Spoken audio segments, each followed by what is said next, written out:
Okay, folks, part two with Mr. Baillie once again. And this is, Glenn isn't originally from Grand Bend area. And so as a realtor, I'm always trying to figure out what brings people to Grand Bend. Everybody has their own story. And then on top of that is, what are your favorite parts about Grand Bend and some others? So first off, Glenn, where did you grow up? And how many years ago did you move to Grand Bend? So my wife and I, born and raised in Owen Sound, and we both moved down to London to go to school. And I didn't meet her. We were in the same year of high school. At that time, there were two in Owen Sound. I didn't know her until we met in London in the mid-'70s. We moved out of London to Ailsa Craig. We ran our business in Ailsa Craig. We had multi-store retail, so we had a manufacturing thing going on in Ailsa Craig. And the business grew and grew. And then there was a great opportunity. The municipality was, they built a new library as part of the Save the School campaign. And so the old library building was made available by the municipality. And so we put in what we thought was a stink pot bid, and we got this building. And then I found out why. I had to put a lot of money in to make it comfortable. The wind would blow through it, and et cetera, et cetera. But we bought the municipality's surplus building, and we expanded our business.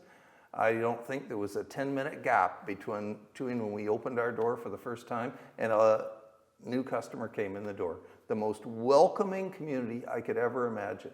And if you ever compare notes with when people move into other small towns in rural Ontario, there can be insularity. And here, there's none of it. People move here, and there's so many people coming to the area in relation to what it originally was, like 350 people. Even those 350 people are welcoming us because that's how Grand Bend has thrived and prospered. It regards new people as another new conversation where they want to get to know you. I love this community, and it sounds like you do too, so that's great to hear. Give me your 3 or 2, whatever comes to mind, favorite things about living in Grand Bend and why someone should move to Grand Bend. I think it's just the vibe. First off, you've got the lake, and the lake has provided all the activity in the summer, but it also provides a really interesting climate, just the weather. Here we are, it's the middle of November, and I don't even know if we've had a killer frost yet. It's still warm in this community. I mean, I heard somebody running their lawnmower out the other day just to mulch leaves maybe, but it's warmer here in the winter. Our home and many homes are on fully treed lots, and it's really nice to have the shelter from the worst of the weather with the trees. It just is a really nice area for that. At the same time, you can have that solitude and peace and being close to nature. And then around the corner, you've got 2 grocery stores, 2 drugstores, 2 lumber yards, a full service retail economy, and it's growing all the time. So those are the 2 big things. You can have your solitude, and then you can have urban life. It's got all of that. Banks, all the services, a lot of urban people might take for granted, but if you go to towns on either side of us, they don't have all of this, so we need to be appreciative, and I certainly am. In terms of culture, we've got here in Country Playhouse, so in the summer you've got a total of 900 seats for people who want to be entertained with first-rate entertainment. There's a lot going on in the cultural area. And now, because of the weather and the positive things that come from that, you've even got a wine growing region around here, so there's that, to go on to. So. And that's without me going into the medical facilities. We've got a community health center. And then when we moved here, I'm a parent of 4 kids, and we put our youngest in grade 5 at Grand Bend Public. And so you can't undersell the importance of having a good school. And our youngest was starting in grade 5. He's still close friends. He's on vacation right now with some of the kids he met in grade 5. That's really cool. This week, yeah. It goes on and on.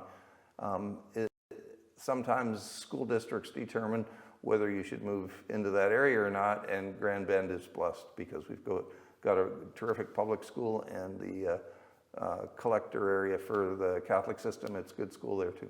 So we're in good shape.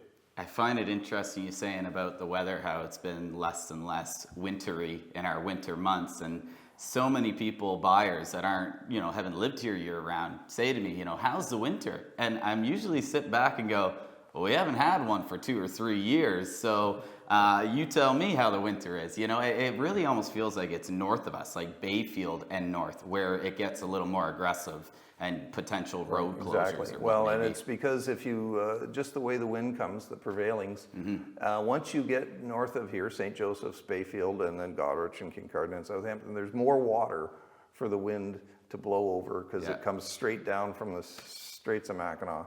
But here we're sheltered from a lot of it. So we might get some of the wind, and a lot of the times the wind will blow the snow and it doesn't land in Glen Baillie, it lands in Exeter or like inland further. So we're like in a bubble. And some of the old timers will talk about the Glen Baillie bubble. Okay, lastly, you are a part of a lot of community groups. And I truly believe when you go to a new community, I think being a part of a community group is so important to your own health, to creating relationships, people with the similar interests, and the list goes on.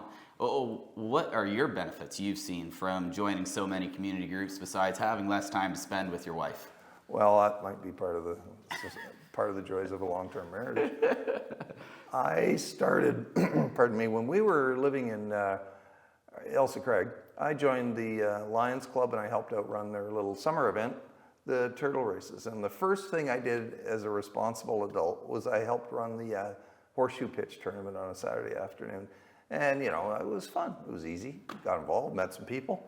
And since then, I've learned that the people you meet, the volunteers, the service groups, they become a really good, positive part of your life. And they, in turn, have expertise. And you learn a lot of stuff. I can now cook for hundreds. I can bartend. I can plan an event. We're planning now for next June to have a River Road Arts Fair out here. We just got grant funding for that. I learned how to write a grant, and if anybody wants to help me in the summer, we run a series of concerts that RE/MAX are proud title sponsors of, but that brings 600-700 people together every week to a series of free shows on the beach. It's one of the most exciting things that I've ever done, and I've been able to get more and more support from the government institutions that provide some funding and the commercial sponsors. It's been the volunteer aspect and the welcoming of people that come in and want to help, and we have a huge and productive volunteer corps in this area. No, I truly believe it. Everything you said, it hits the nail on the head for me with volunteer groups, and I think it's a really important part of a community is getting involved with the volunteerism and doing your part. So I really appreciate you moving to this area, and I appreciate everything you do for this community. You make it a better place, hands down. I mean that from the bottom of my heart. And I think that concludes. Well, thank you for that. Yeah. That concludes part 2, and stay tuned for part 3, folks.